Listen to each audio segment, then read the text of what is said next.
On vous présente Pablo et Picasso. Un seul serpent ou plutôt une couleuvre, mais à deux têtes. Une rareté selon son propriétaire.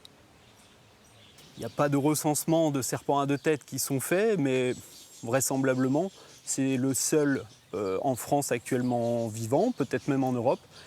Et sur toute la planète, il y en a probablement moins de 10 en vie actuellement. Des siamois que Cédric chouchoute, car la plupart meurent quelques jours ou quelques semaines après la naissance. Cette couleuvre dite faux corail de Stuart vit en Amérique centrale. Pablo et Picasso ont le même appareil digestif, mais chacun leur cœur et leurs poumons. Ils n'ont pas le même caractère. On a Pablo qui est un serpent qui est assez actif, entreprenant et vraiment vorace.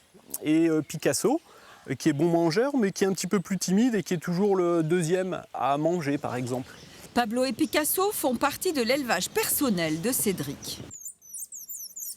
Mais en 2017, il a surtout créé un parc zoologique à Bellac, qui, lui, est géré par une association. Sur 3000 m², on y trouve par exemple des suricates, des petits singes ou encore des oiseaux rares. C'est l'association du jardin zoologique Bellachon qui anime le site.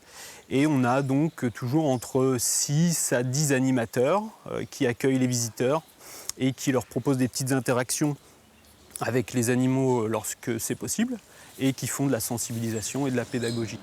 Ce parc privé se visite les week-ends jusqu'à fin août. Peut-être une chance de rencontrer aussi Pablo et Picasso.